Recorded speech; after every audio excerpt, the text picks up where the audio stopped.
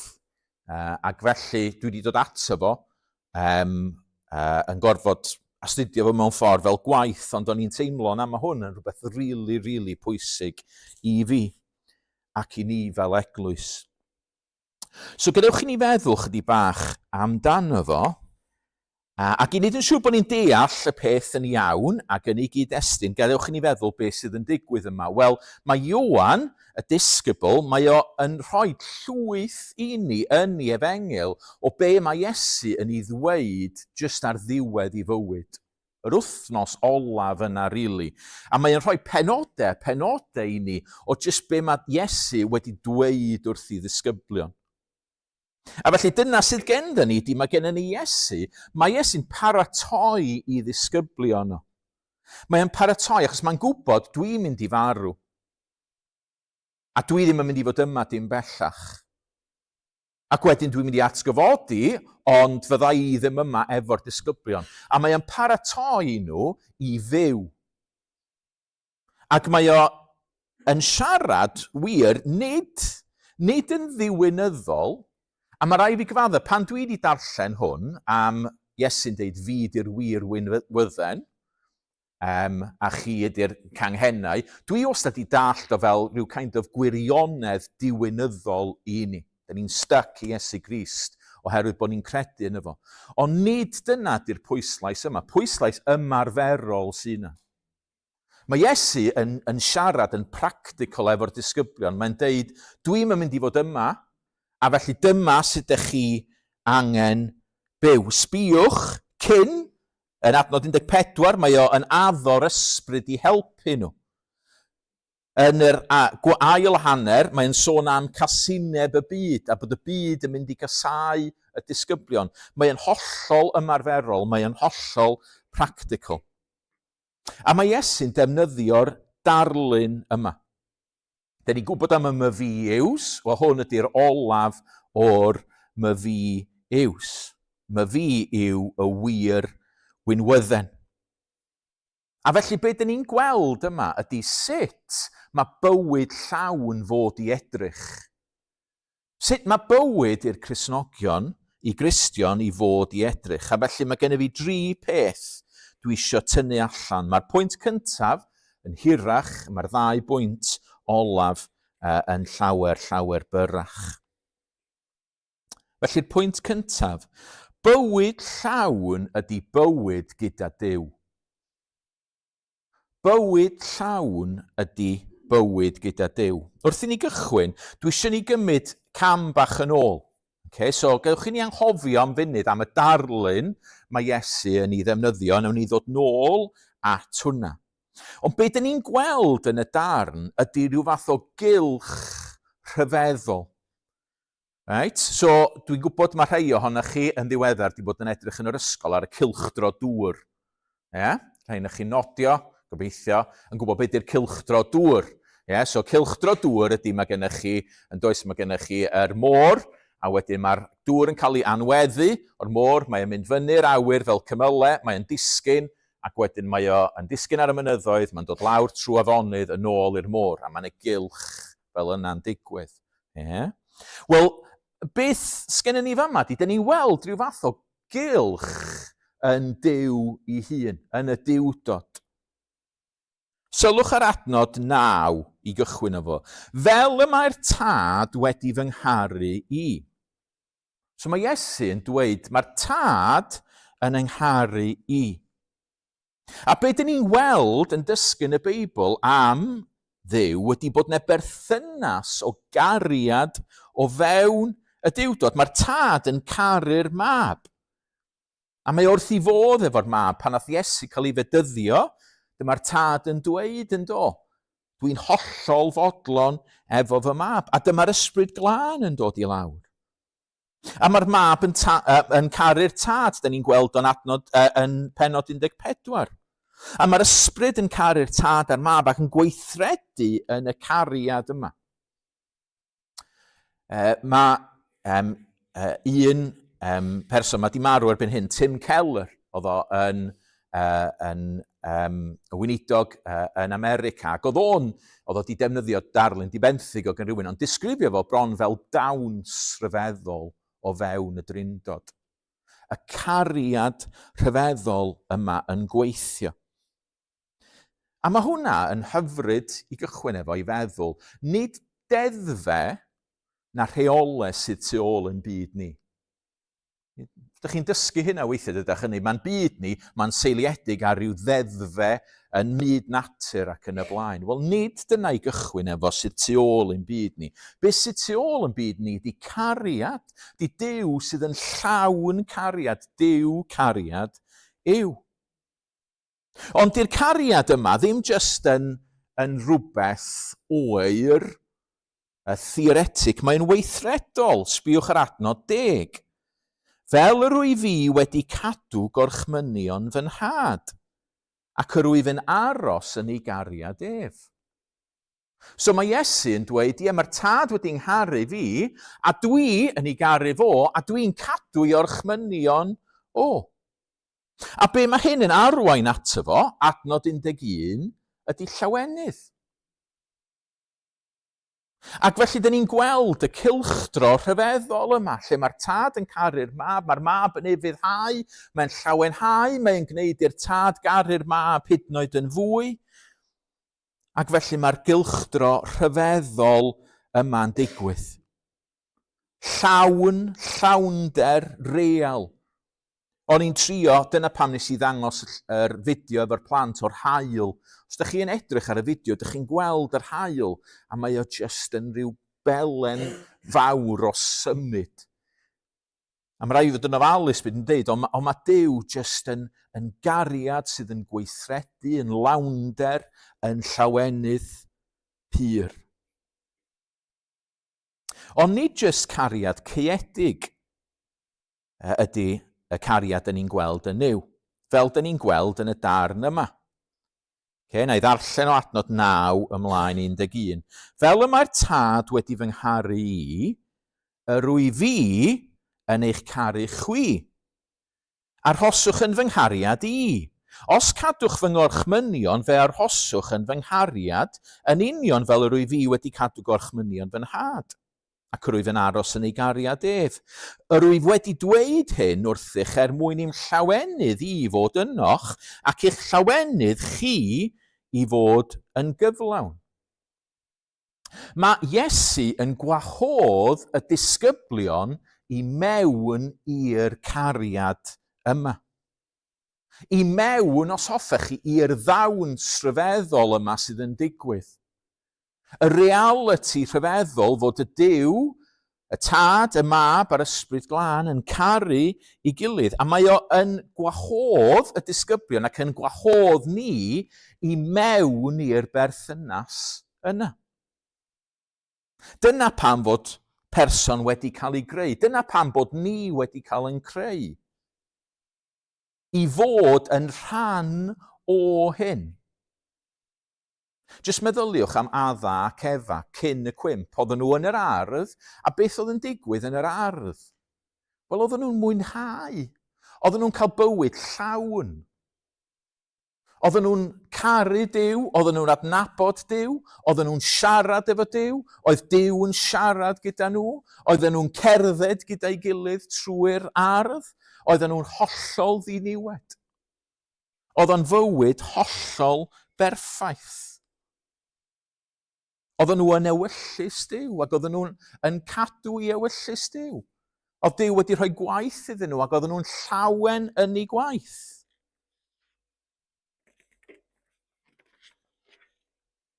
A dyn ni'n gweld hyn yn hwyrach ymlaen yn Ioan hefyd, lle mae Ioan yn sôn am beth ydy bywyd llawn, A mae Iwan yn dweud ym Mhenod 17, a hyn yw bywyd tragwyddol, bywyd llawn adnabod di yr unig wir dduw ar hwn anfonais Iesu Grist. So, dyn ni'n gweld na beth ydy bywyd llawn, ydy bywyd o adnabod Duw.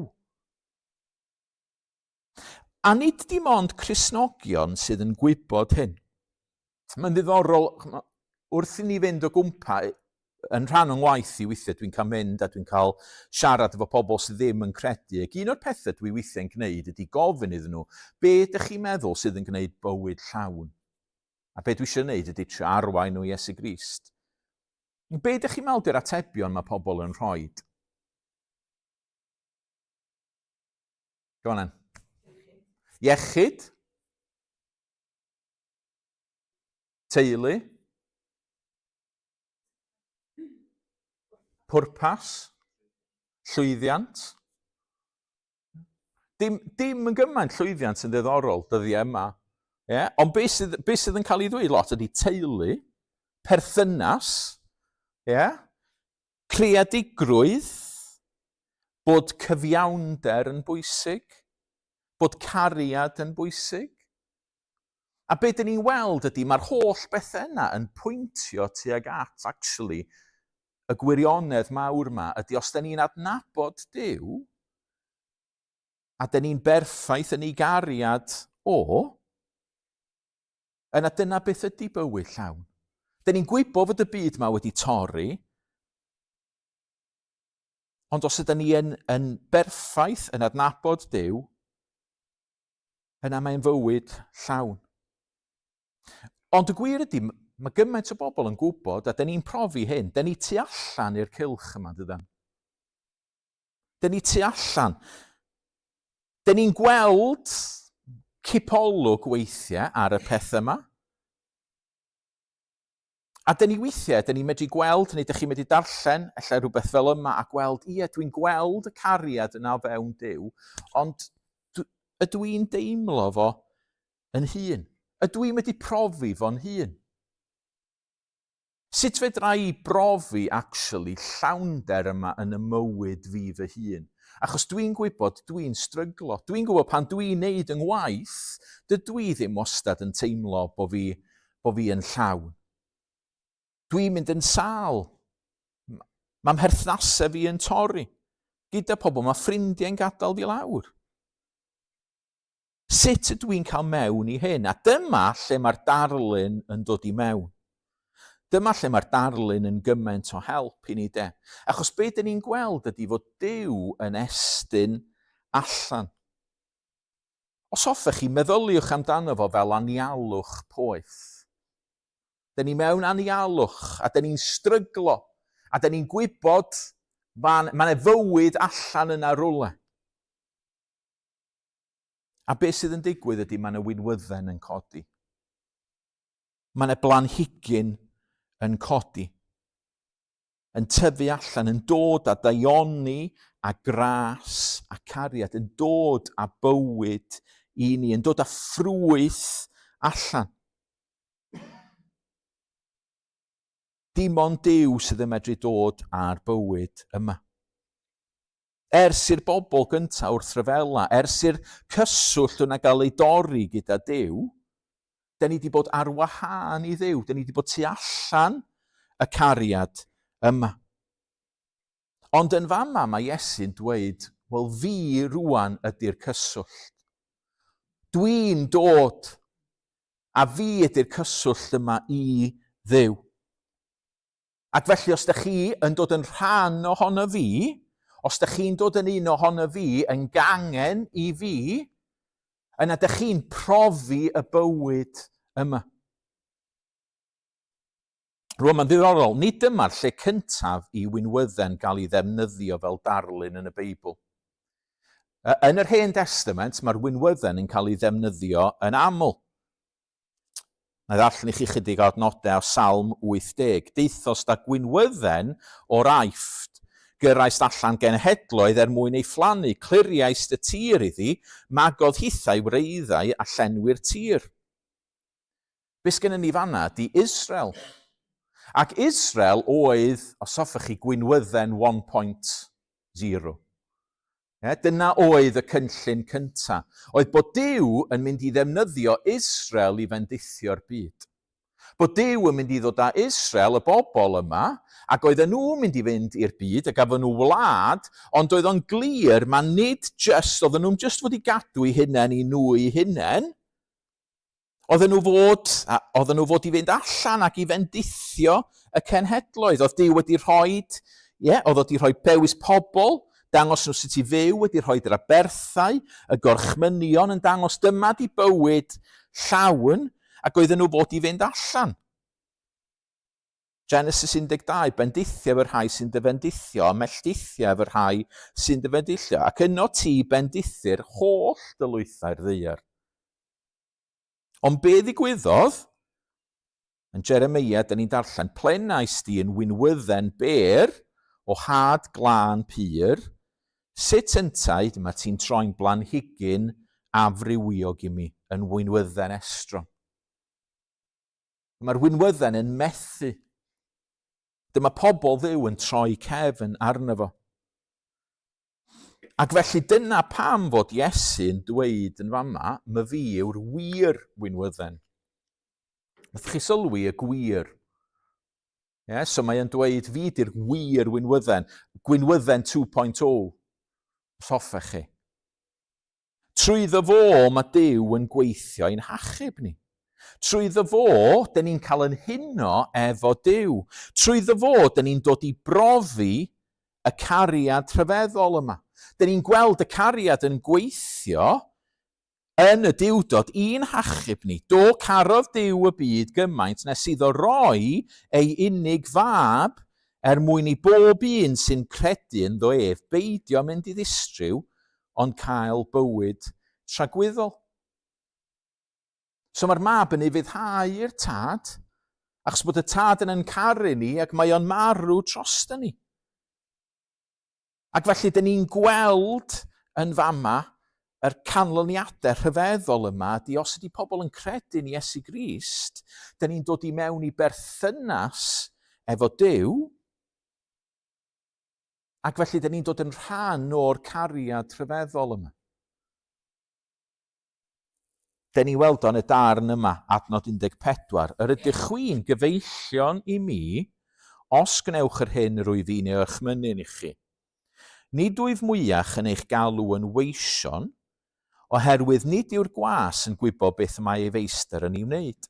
Rwyf wedi eich galw yn gyfeillion, oherwydd rwyf wedi gwneud yn hysbys i chwi bob peth a glywais gan fy nhad. Nid chi am dewisio ddi, ond my fi a'ch dewisiodd chwi, a'ch penodi fynd allan a dwy'n ffrwyth.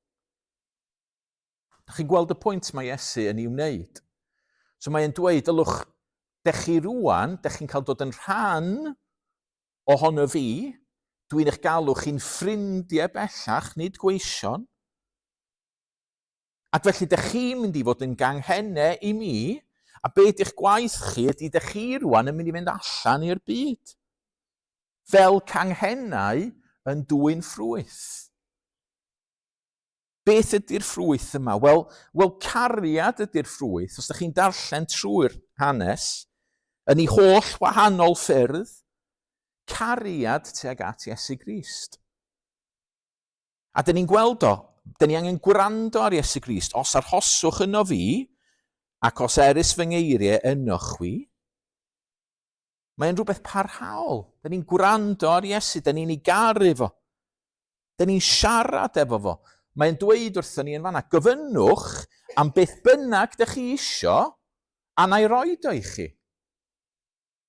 Os ydych chi rioed wedi darllen hwn a meddwl, hold on, di hynna ddim yn wir. Dydy Duw ddim yn rhoi i fi bob dim y dwi isio. Chi rioed wedi darllen o a meddwl hynny. O beth dyn ni'n cael fama ydy, mae rhaid i ni ofyn allan o'r berthynas o gariad yna. Ac felly, os dyn ni'n caru Iesu Grist, dyn ni'n gofyn am beth mae Iesu Grist eisiau. A mae hwnna yn ofnadwy o bwysig achos mae ei wneud efo y cariad rhyfeddol yma, achos beth mae Iesu Grist isio ydy i bobl droi ato fo. Ac felly be mae eisiau i ni wneud ydy mynd allan a bod yn ffrwythlon. A dangos y cariad yma. A bod yn llawen. Rwyf wedi dweud hyn wrthych mwyn i'n llawenydd i fod ynoch, ac eich llawenydd chwi fod yn gyflawn. Bod ni'n dangos ffrwyth. A mae o'n rili diddorol yn yr adnod ola'n dyn. Da ni'n gweld, mae'n bwyslais fama ar estyn allan. Os ydych chi sylwi, nid chwi am dewisodd ddi, ond mae fi a'ch dewisodd chwi a'ch penodi i fynd allan a dwy'n ffrwyth. Ffrwyth sydd yn aros. Ac wedyn, da ni'n gweld, dyma sut mae Duw yn cael ei ogoneddu. So, da ni'n cael yn tynnu mewn, os hoffech chi'r cylchdro rhyfeddol yma. Mae Duw yn caru'r tad, mae'r tad yn caru'r mab, mae'r mab yn caru'r mab, mae'n ufuddhau, mae'n caru ni, da ni'n cael yn hachub, da ni'n caru'r mab, da ni'n caru'r tad, da ni'n mynd allan ac yn ufuddhau, da ni'n llawen, mae Duw yn llawen, mae'n caru ni fwy, ac mae'r berthynas rhyfeddol yma yn digwydd. Dyna pam bod Iesu'n dweud pethau fel gwyn ei byd. Dyma ydy bywyd llawn. Ydy bod yn rhan o'r berthynas yma. Dyma ydy bywyd llawn, ydy bod medru siarad efo Duw, medru alw fo yn ffrind, medru gofyn iddo fo beth mae o am i ni ofyn iddo fo, a gwybod y byddwn ni'n cael hynny. So wrth i fi ddod i'r diwedd rwan, ac o'n i'n deud, mae'r pwynt cyntaf yn lot hirach na'r 2 bwynt arall, y 2 bwynt olaf, a dwi'n dod i'r diwedd rwan efo'r 2 bwynt olaf. Dwi'n gobeithio bod fi wedi dangos i chi beth ydy bywyd llawn. Dwi'n wedi gwneud o'n dda iawn, dwi'n ymwybodol o hynny. Ond dyma ydy bywyd llawn, ydy bod bywyd yn byw yn Nuw. Mae'n gwestiwn pwysig iawn felly'n cael ei ofyn. Ydych chi yn rhan o'r winwydden yma? Ydw i yn rhan o'r winwydden? Mae Duw yn gwneud rhywbeth hyfryd yn byd ni. Mae o'n gwneud rhywbeth prydferth iawn yn byd ni. Dyma ydy reality yn byd ni. Dwi'n gwybod bod ni yn byw a dyn ni'n gweld gwahanol bethau a o'r holl stwff ma'n digwydd, ond reality'r byd yma ydy bod na winwydden yn tyfu. Mewn anialwch, ac mae Duw, yr un sydd tu ôl y byd, yn llawn cariad, yn estyn allan i'r byd mewn cariad. Trwy bobl. Dyma sydd yn digwydd. Dyma ydy'r reality. Dyma ydy'r peth mwyaf prydferth sydd yn digwydd yn byd ni. Dyma ydy bywyd llawn, ydy bod yn rhan o'r winwydden yma. Ac felly mae rhaid ni ofyn, ydych chi, ydw i yn rhan o'r winwydden? A mae yna 2 beth fedrwn ni ddeud. Y peth cyntaf ydy, mae yna rybudd clir. Os na ydyn ni yn yr winwydden, yna ydyn ni'n mynd i uffern. Adnod 6. Os na fydd rhywun yn aros yno fi, caiff ei daflu ffwrdd fel cangen diffrwyth, ac fe wywa. Dyma'r canghennau ag esglir yw taflu'r tân a'i llosgi. Mae Iesu yn siarad fwy am hyn a mae o am y nefoedd. Mae yna rybudd clir yma, mae yna reality pwysig i ni. Os da ni'n gwrthod cariad Duw, os ydyn ni, mae Duw yn dweud, dwi'n dy garu di, dwi'n dy achub di, dwi wedi gyrru Iesu farw drosto ti, mae angen i ti gredu yno fi. Os da ni'n gwrthod y cariad yna da ni tu allan. A felly be arall allwn ni ddisgwyl ond bod ni yn rhagwyddoldeb yn mynd i fod tu allan i gariad Duw. Mae yna ddewis yma, mae yna wahoddiad yma i ni, i fod yn rhan. Sut mae dod yn rhan? Wel, nathon ni weld o yn Ioan 3:16 do, yn dydan. Canis felly carodd Duw y byd fel na chollir pwy bynnag a gredo. Cael ffydd yn yr arglwydd Iesu Grist yna i gyd sydd angen. Dim angen i ni wneud dim byd. Ond beth ydy arwydd hyn? Beth ydy canlyniadau bod yn rhan o'r winwydden? Sut dyn ni'n gwybod bod ni yn Gristion? A dyma lle dyn ni'n dod at, mae rhai bod yna rhywbeth dyfnach na just credu. Ie, trwy credu dyn ni'n dod yn Gristnogion, ond mae'r gair ffydd yn bwysig. Cofiwch beth esi ar y cychwyn. Di Iesu fama ddim yn sôn am rhywbeth diwynyddol, theoretic, mae'n sôn am rhywbeth ymarferol. Mae rhaid cael ffrwyth. Mae'n dweud, mae fi yw'r wir winwydden am tad yw'r gwynllanwr. Y mae ef yn torri ffwrdd pob cangen yno fi nad yw'n dwy'n ffrwyth. Mae rhaid cael ffrwyth. Os na, da ni'n dangos ffrwyth, yna da ni ddim yn rhan o'r winwydden. A beth ydy'r ffrwyth yma? Wel, da ni wedi gweld trwy Iesu Grist, da ni'n cael y cariad. Da ni'n gweddio. Da ni'n cadw i orchmynio no. Da ni'n estyn allan i bobl eraill. Da ni gariad tuag at yr eglwys. Mae gennym ni berthynas real efo Duw. A mae hwn yn ofnadwy challenging. Beth mae hwn yn dweud ydy, mae Iesu'n dweud, mae'r tad yn edrych ar eich bywyd chi ac ar y mywyd i, ac yn dweud, ydy'r person yma yn caru yn mab i? Ydy o'n treulio amser efo fo? Ella bod yr person yn hawlio i fod yn rhan o'r cangen, mae'n dweud y pethau cywir, mae o neu hi'n mynd i eglwys efengyledd sydd yn medru ticio'r bocsys i gyd ac yn dweud yr holl stwff, ond actually, be dyn ni'n dod lawr iddo fo ydy, oes na ffrwyth. Mae fel saeth i'n calonna ni ydy.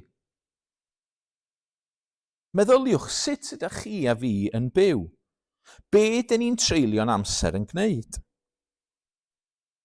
Sut dyn ni'n trefnu'n bywyd? Ond dwi ddim yn pwyntio bys yn fama o gwbl.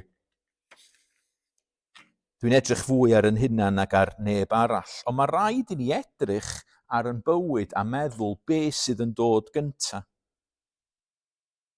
Dydy Duw ddim yn edrych am berffeithrwydd. Da ni gyd yn pechu, da ni gyd yn stryglo, ond beth ydy patrymau eich bywyd chi? Be ydych chi wir isio? Be ydych chi wir yn gweddio amdano fo? Be sy'n wir yn dod gyntaf yn eich bywyd chi? Achos mae Iesu'n dweud ydy, wel, beth ydych chi'n gofyn amdano fo, mi gewch. So gadewch chi ni ofyn rhai cwestiwn, ydych chi'n aros yn yr arglwydd? Nid jyst ar ddydd Sul yn troi fyny, mae digon hawdd ydy troi fyny bob hyn a hyn i gwrdd. Ydych chi'n aros yn yr arglwydd? Ydy Duw yn bwysig i chi o hyd? Bob dydd? Ydych chi'n darllen i air o? Bob dydd? Fwy nag unwaith y dydd? Ydych chi'n gweddio? Faint amser ydw i yn treulio'n gweddio? Dydd Sul, ydych chi'n cychwyn yn meddwl, reit, dydd Sul, beth sydd yn bwysig ydy bod fi yma efo pobl Dduw. Dyna beth mae'r darma'n deud, ydy dyn ni fod i garu yn cyd-Gristnogion. Ydyn ni'n gwneud o'n flaenoriaeth? Neu ydi o, wel, mae gen fi bethau eraill yn gyntaf. Pan da ni'n trefnu yn bywyd, be sydd yn dod gyntaf? Ai Duw sydd yn dod gyntaf, a wedyn gwaith a teulu a bob dim arall, mae bob dim arall yn ffitio o gwmpas Duw, neu ydyn ni'n neud bob dim arall a wedyn trio ffitio Duw i mewn? Pan da ni'n meddwl am yrfa, mae yna rhai ohonych chi, ydych chi'n meddwl am coleg, ydych chi'n meddwl am fynd a dewis pynciau ac yn y blaen. Ydych chi'n meddwl, actually, be mae Duw eisiau fi wneud? Dyna di bod yn rhan o'r winwydden. Dwi'n mynd deud bod y pethau eraill na ddim yn bwysig o gwbl, ond dyna di bod yn rhan o'r winwydden. Be dyn ni'n gweddio amdano fo? Pan dyn ni eisiau'n plant? Pan dyn ni'n gweddio dros yn plant? Be dyn ni'n gweddio dros yn plant? Lle dyn ni eisiau iddyn nhw fod mewn 10 mlynedd? Mewn swydd, gret, yn gyfforddus, efo teulu? Mae hwnna'n briliant, sy'n byd yn wrong ar hwnna. Ond nid bod yn rhan o'r winwydden ydy hynna. Be dyn ni eisiau iddyn nhw fod yn yr arglwydd, yn dwyn ffrwyth. Yn ein hamdden. Deallwch, dwi'n mynd deud bod yna ddim byd yn bod ar y pethau ychwanegol yma.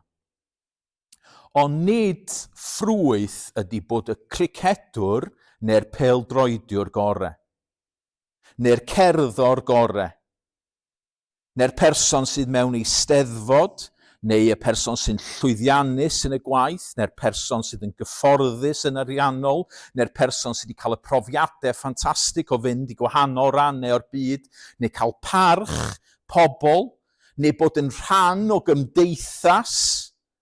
Mae'r pethau yna i gyd yn dda, ond nid ffrwyth ydy hynny. Os na, dyn ni'n dangos gwir gariad at Dduw. Mae'r rhybudd yn glir yma i ni gyd. Os na, dyn ni'n dangos ffrwyth, os na di Duw yn dod gynta, yna mae rhaid i ni holi'r cwestiwn ydyn ni yn yr winwydden. Tragedy y byd yma di credu mae cael llawnder ydy'r holl bethau eraill yma. A beth mae Iesu'n dweud ydy na, nid dyna di bywyd llawn. Bywyd llawn ydy bod yno fi. Bywyd llawn ydy bod wedi profi yr holl gariad rhyfeddol yma sydd yn Dduw, ac yn gwybod bod ni wedi cael yn maddau yn llwyr. So gai ofyn eto, ydych chi'n caru Duw, neu ydych chi'n caru chi'ch hunan? Dyn ni hyd yn oed yn medru credu mewn pethau am y rhesymau anghywir yn dydan. Dyn ni medru credu, wel ie, dwi'n credu'n Iesu Grist mwyn i mi gael bywyd da a bod yn mynd i'r nefoedd. Cariad at Dduw, dyn ni'n edrych amdano fo, mae'r arglwydd Iesu yn edrych ato fo. Ac ydych chi eisiau gweld y cariad yma, ac ydw i eisiau gweld y cariad y rhyfeddol yma'n mynd allan yn ein bywydau ni ac yn mywydau yn eglwys. Ydych chi'n poeni am eich ffrindiau chi sydd yn mynd i uffern? Yn ein cymdeithas ni, ydyn ni'n poeni bod yr eglwys yma mor fach? Mewn un ystyr, fedrwn ni'n neud dim byd. Mae Duw yn ei ddoethineb sydd yn dod â pobl mewn. Ond os da ni'n medru dod sul ar ôl sul a jyst meddwl, wel dyna i gyd sydd na. Dwi'n ticio bocs, nid dyna beth ydy bod yn yr winwydden.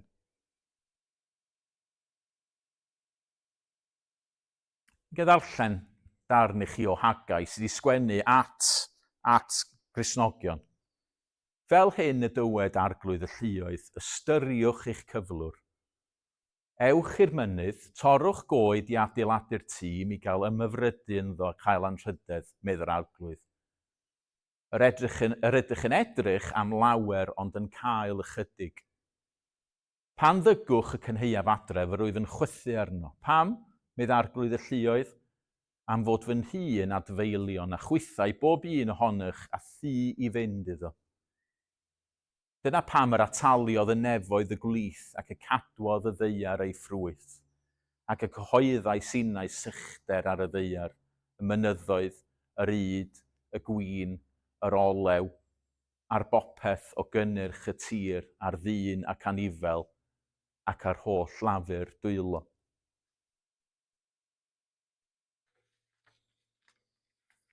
Hwna'n rhywbeth sydd yn llorio fi. Dyn ni'n meddwl am yr eglwys a pam dyn ni'n tyfu. Neu dyn ni'n meddwl am yn bywyd ni'n hunain. Ydy o'n amser i ni gwestiynu pethau dychwelyd at Iesu. Ond dwi'n eisiau gorffen y fanna achos mae yna ddewid hyfryd hefyd. Mae'n dweud ie, y mae'n torri ffwrdd pob cangen yno fi nad dwi'n ffrwyth ac yn glanhau pob un sydd yn dwy'n ffrwyth mwyn iddo ddwy'n mwy o ffrwyth. So dwi ddim yma, a dwi'n gobeithio bod fi wedi dangos mae'r darn sydd yn dweud hyn, nid fi, dwi ddim yma i chwipio neb, nid proses un ffordd ydy hwn. Gwahoddiad sydd yma i gael bywyd llawn. Mae'n mynd i craidd beth ydy bywyd. A dyn ni'n mynd i cael yn effeithio gan y byd o'n cwmpas ni'n meddwl, dyma di'r pethau pwysig, ond mae Iesu'n dweud na. Mae Iesu'n dweud beth sydd yn bwysig i fywyd ydy bod mewn perthynas efo fo. Ydy treulio amser gyda fo. Mae hwn yn fywyd fwy anhygoel na unrhyw beth arall. I fod yn onest, mae cael Iesu'n gwneud y pethau eraill a mor gymaint gwell. Fel adda yn yr ardd. A mae o'n gaddo, mae llwyddiant. Mae'n gaddo llwyddiant i pawb sydd yn credu yno fo. Pawb sydd yn caru fo.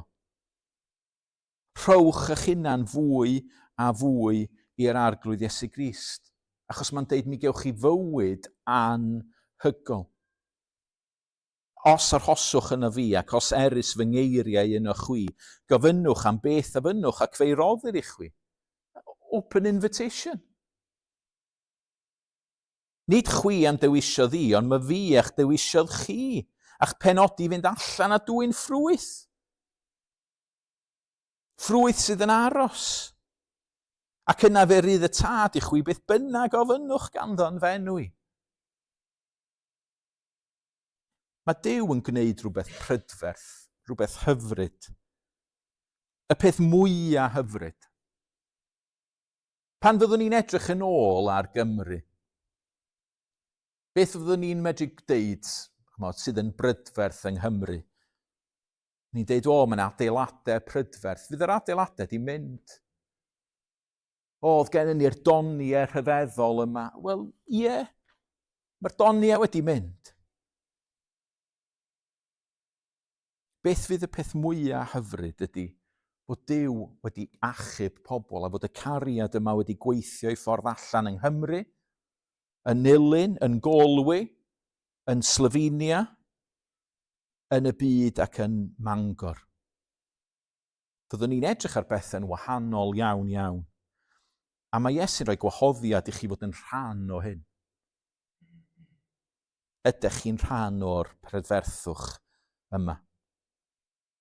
Dewch ni orffen trwy ganu gyda'n gilydd. Welen sefyll rhwng y myrtwyth, wrthrych teilwng o'm holl fryd. Ann Griffiths nath sgwennu hwn. Mae bywyd Ann Griffiths yn ddiddorol achos pan ddoth hi nabod yr arglwydd Iesu nath o gymryd drosodd i bywyd hi. Ac oedd hi'n llawn, ac oedd hi'n hapus, ac oedd hi'n medru sgwennu pethau rhyfeddol fel yma. Mai o ran y rwy'n adnabod ei fod i'w chlaw gwrthrychau'r byd, henffych fore y cael y llawr. Nid bod y pethau yma oedd o'i gampas hi yn wael, ond o'i gymharu â Iesu Grist, oedd hi'n gweld Tystio rwyf nad yw ei cwmni i'w gystadlu am Iesu mawr, o am aros yn ei gariad ddyddiau foes.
Ni weddio, arglwydd Duw, da ni'n diolch am y geiriau yma sy'n dangos i ni beth ydy bywyd llawn. Da ni'n diolch i ti am y gwahoddiad hyfryd sydd gennym ni ymuno yn yr ddawns rhyfeddol yma, yn y cariad sy'n gweithio i ffordd allan. Yn y cariad fydd rhyw ddydd yn tyfu ni lawnder, pan fyddwn ni mewn nef newydd a deuar newydd. Fyddwn ni'n gweld ti fel yr wyt ti. Byddwn ni yn berffaith, fydd na ddim pechod. Byddwn ni'n dy garu di yn llawn. Arglwydd yw Dad, diolch i ti. Diolch am ddangos hyn i ni bore yma. A Dad, helpa ni i gymryd y rhybudd o ddifri. Fel eglwys, Dad. Dad, dwi'n gwybod bod fi lle ddim wedi gwneud y job gorau bore yma, ond da ni'n gweddio bydd pob un yma yn cymryd y rhybudd o ddifri. Bod angen dwyn ffrwyth. Nid dyna sut da ni'n cael yn hachub, ond dyna di'r arwydd bod ni wedi cael yn hachub, bod ni'n dy garu di, a bod ni isio dewyllus di, bod ni isio gwneud yr hyn yr wyt ti am i ni wneud. Bod ni isio rhoi ti yn gyntaf ym mhob dim. I ni, ein plant, ein ffrindiau, cyfan da ni'n neud, a da ni eisiau i ti gael y clod a'r mawl. A da ni eisiau gweld dy eglwys di yn tyfu. Da ni eisiau gweld y llwyddiant i gyd yn mynd i ti. Please helpa ni, Dad. Da ni'n cyfadde, da ni angen help yn hyn. Da ni'n gweld gymaint yma, pethau'r byd yn cael effaith arna ni. Pa mor gryf ydy'r pethau yma, yr temptasiynau. Dad, please gad i ni weld pethau yn y reality ac yn y ffordd gywir. A gan ni weld y gwahoddiad rhyfeddol mae sydd gen i ti. Mae ti ydy'r gorau. Ti wedi'n caru ni. Yn enw Iesu Grist. Amen.